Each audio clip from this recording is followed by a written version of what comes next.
Қайырлы күн, 8 сынып білім алушылары. Дүниежүзі тарихы пәнінен қарастыратын кезекті сабағымыздың тақырыбы бірінші дүниежүзілік соғыстан кейін батыс қоғамы қалай өзгерді деп аталады. Сабақтың барысында сіздермен бірге қоғамдық саяси ағымдардың Еуропа елдерінде демократиялық қоғамның қалыптасуына тигізген әсерін талдайтын боламыз. Бірінші дүниежүзілік соғыс пен 1917 жылғы Ресейдегі екі революция соғыстан кейінгі қоғамның барлық салаларына әсер етті. Соғыс Еуропа елдерінде жаппай қарсылық қозғалыстарын туғызды. Бұл 20 ғасырдың басында қоғамдық өмірдің демократиялануына әсер етті. Бірінші дүниежүзілік соғыс кезінде жасалған ғылыми және технологиялық жаңалықтар күнделікті өмірді жақсарту үшін қолданыла бастады. Әлем картасында социалистік мемлекет, кеңестік Ресейдің пайда болуы және онда жүргізілген саяси және әлеуметтік өзгерістер, атап айтқанда, әйелдерге сайлау құқығының берілуі, сауатсыздықты жою, адамның адамды қанауын жою және тағы басқалары батыс әлемін өзгертті және қоғамды демократияландыру жолына түсуге мәжбүр етті. Халықаралық еңбек ұйымының құжаттарында еңбекшілердің негізгі әлеуметтік және экономикалық талаптары бекітілді. Бұлар кәсіподақтар құру құқығы, ұжымдық шарттар мен әділ жұмысқа қабылдау, еңбек жағдайын жақсарту, жалпыға бірдей сайлау құқығын енгізу және тағы басқалар еді. Соның нәтижесінде Еуропа мен ақш-та әйелдерге дауыс беру құқығын беру туралы заңның қабылдануы жеделдетілді. 1918-1920 жылдары Еуропаны бірінші дүниежүзілік соғыстың ауыртпалықтары мен күйзелістерінен туындаған демократиялық толқын немесе бірқатар революциялар шарпыды. Еуропадағы соңғы абсолюттік монархиялар құлап, олардың орнына жаңа республикалар пайда болды. 1917 жылғы ақпан революциясының нәтижесінде Ресей империясында уақытша үкімет орнады. Ал сол жылдың қазанында билікке большевиктер келді. 1918 жылдың күзіне қарай Австро-Венгриядағы революция нәтижесінде ел ыдырап, Австрия мен Венгрия тәуелсіз республикаларға айналды. 3 қарашада Германияда революция басталды. Билік уақытша үкіметтің қолына өтті. Ол кең саяси құқықтар мен бостандықтарды енгізетінін жариялады. 1919 жылдың қаңтарында ұлттық жиналысқа сайлау өткізілді. Кейін ол Веймар конституциясын қабылдады. Германияда, Венгрияда және Словакияда коммунистер социалистік революция жасауға тырысты. Оларға Бавария, Словакия және Венгрия кеңестік республикаларын жариялау арқылы билікке келу мүмкін болды. Алайда бұл республикалар бірнеше аптадан бірнеше айға дейін ғана өмір сүріп, жойылып кетті. Еуропа мемлекеттерінің басым бөлігінде алғаш рет демократиялық жүйе орнады. Жаңа билік кең демократиялық еркіндіктерді, сөз, баспасөз, жиналыс, партиялар мен кәсіподақтар құру бостандығы, діни сенім еркіндігін енгізді. Ұлттық азшылықтар мен әйелдерге сайлау құқығы берілді. Еңбек заңнамасы қабылданды. Сайлау арқылы халықты саясатқа кеңінен тарту, үкіметке ықпал ету мүмкіндігі батыс елдерінде демократияны нығайту үшін зор мүмкіндік болды. Алайда саяси тәжірибесі жоқ халықтың саясатқа кеңінен араласуы радикалды партиялардың танымалдылығының арту қаупін тудырды. Тапсырма: екі топқа бөлініп, елдің дамуы үшін революция немесе реформалар тиімді атты тақырыпқа пікірталас ұйымдастырыңыздар. Әрбір топ өзінің ұстанымына нақты мысалдар келтіреді.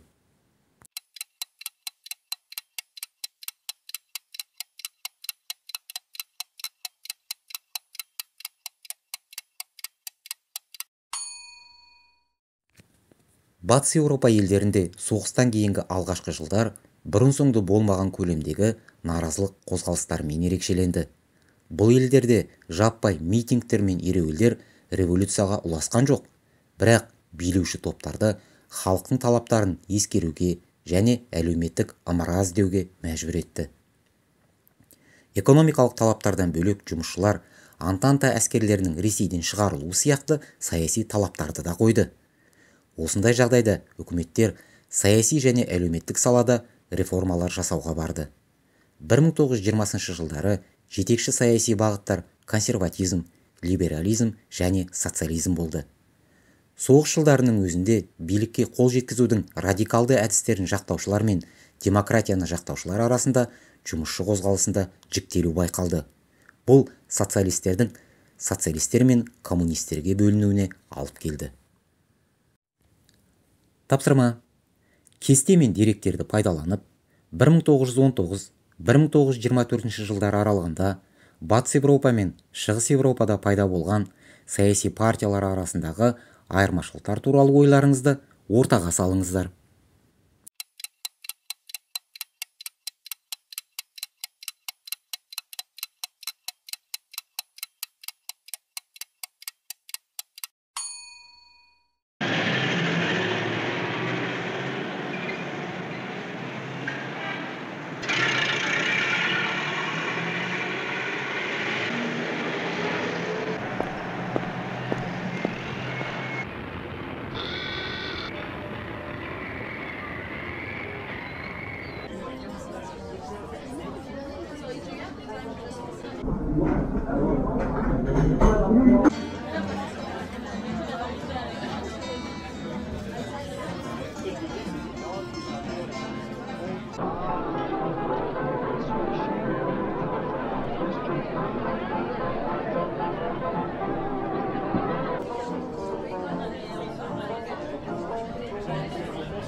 Бір 1920 жылдардың басына қарай Еуропа елдеріндегі экономикалық және саяси жағдай тұрақтала бастады.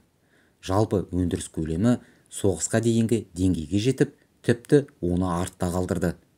1924-1929 жылдар аралығы батыс елдерінде күркіреген немесе алтын 20 жылдар деп аталды. Экономикалық өсім жылдарындағы білікті жұмыс күшіне сұраныс жалақының өсуіне ықпал етті. Жұмысшылар табының әл-ауқаты жақсарды. Олар енді еңбек шартына сәйкес жалақы ала бастады. Бұған либералдар мен социалистердің жұмысшылар мен кәсіпкерлер арасындағы қатынастарды заңмен реттеу саясаты себеп болды. Социалистердің билікке келуі.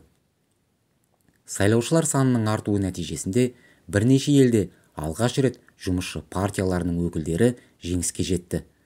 1919 жылғы қазанда Германия үкіметіне социал-демократтар кірді. Ал 1924 жылы Англияда Макдональд басшылық еткен тұңғыш лейбористік үкімет құрылды. Билікке келген социалистер жұмысшылар мүддесіне сай саясат жүргізді. Яғни жұмысшы зейнетақысы мен жұмыссыздық жәрдемақысының мөлшерін ұлғайтты. Кейбір азық-түлік бағаларының бағасын төмендетті. Алайда социалистер өздерінің сайлауалды бағдарламасының көп бөлігін жүзеге асыра алмады. Өйткені капиталға салық енгізілмеді, жұмыссыздық азаймады, өнеркәсіпте жаппай ұлттандыру жүргізілген жоқ. Саяси және әлеуметтік құқықтар. Соғыстан кейінгі алғашқы 10 жылдықта Еуропа елдерінде ер адамдар үшін сайлау кезінде жас мөлшері мен мүліктік шектеулер төмендетілді. Ал ақш, Ұлыбритания, Германия, Швеция және Австрияда 30 жастан асқан әйелдер дауыс беру құқығына ие болды. Мемлекет барлық жерде балалар үшін тегін бастауыш білім енгізді. Еуропа елдерінің көбінде үкіметтер жұмыссыздар бойынша жәрдемақылар төледі. Жұмыс күнін қысқартты. Жұмысшылардың тұрғын үй жағдайын жақсартты. Мемлекет соғыс мүгедектері мен ардагерлеріне жәрдемақы тағайындады. Кәсіподақтардың құқықтары мен ықпалы едәуір артты. Орта тап. Экономикалық өрлеу кезінде еуропалық қоғамда ауқымды әлеуметтік топ орта тап қалыптасты. Оған буржуазия, зиялы қауым, білікті жұмысшылар, ауқатты фермерлер кірді. Орта тап өкілдері жоғары жалақы ала бастады. Ипотека арқылы үй сатып алып тұрды. Үйді тұрмыстық техникамен жабдықтады. Несиеге алып, жеке автокөлікпен жүрді. Радио тыңдап, кино көрді. Әйелдер. Соғыстан кейін әйелдер үй қызметшісі ретінде жұмыс істеген болса, 1920 жылдары олардың көбі медицина, білім беру, журналистика салаларында еңбек етті. 1929 жылға қарай батыс елдерінде 10 миллионнан астам әйел жұмыс істеді. Бұл 1918 жылмен салыстырғанда 25%-ға көп болатын. Әйелдердің қаржылық тәуелсіздігі ажырасулар санының көбейіне алып келді және көптеген әйелдер жеке өмір еркіндігін жақтады. Сән мен ойын сауық. 1920 жылдары әйелдер сәні түбегейлі өзгерді. Бұрын Францияда әйелдерге ерлер киімінің элементтерін кию үшін полициядан рұқсат алу қажет болатын. Соғыс кезінде әйелдер майданға кеткен ерлердің орнына өндірісте жұмыс істеуге мәжбүр болды. Сондықтан шалбар мен комбинезон кию әйелдер үшін өндірістік қажеттілікке айналды. Қысқа етек, кең пішімді киім, макияж, шаш қию мен бюралау сәнге айналды. Кино мен радио. Радио мен кино басты ойын-сауық саласына айналды. ақш пен Еуропаның әрбір ірі қаласында радио хабар тарату студиясы болды. Еуропада кинофильмдер өндірісі дербес өнер жанрына айналды. Киноиндустрияның ірі орталығы Голливуд болды. Ол әлемдік кино өнімінің 90%-ын шығарды. Үнсіз киноның королі комедия данышпаны Чарли Чаплин еді. 1920 жылдардың соңында алғашқы дыбысты фильмдердің пайда болуы кино өндірісте төңкеріс жасады. Тұрмыстық техника. Электрлендірудің арқасында кір жуғыш машина, шаңсорғыш, үтік, кофе қайнатқыш және басқа да тұрмыстық техника кең тарала бастады. Мысалы, 1917 жылы ақш-та үйлердің тек 24% электрмен жабдықталған болса, 1930 жылға қарай бұл көрсеткіш 70%-ға жетті. Жарнама мен тұтынушылық несие жүйесі халыққа қымбат техниканы бөліп төлеу арқылы сатып алуға мүмкіндік берді. Көлікпен байланыс. Соғысқа дейін Еуропада автокөлік сән салтанат нышаны болатын. 1913 жылы Англияда 34 мың автокөлік шығарылса, 1937 жылы олардың саны 511 мыңға жетті. Бағалардың төмендеуі орта тап өкілдеріне көлік сатып алуға мүмкіндік берді. Соғыстан кейінгі кезеңде азаматтық авиация дами бастады. Әлемнің ірі жолаушы әуе компанияларының көбі 1920 жылдары құрылды. 1924 жылы Нью-Йорктен Парижге алғашқы әуе ұшағы ұшып өтті. Бұл трансатлантикалық жолаушылар рейсінің бастамасы еді. Тапсырма. Алған білімімізді бекіту үшін тест тапсырмаларын орындайық. Дұрыс жауапты белгілеңіздер.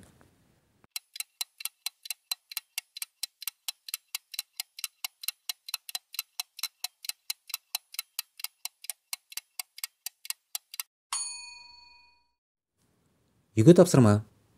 Қоғамдық саяси ағымдардың қоғамдағы салаларға әсері сызбасын 4 балдық жүйе бойынша бағалаңыз.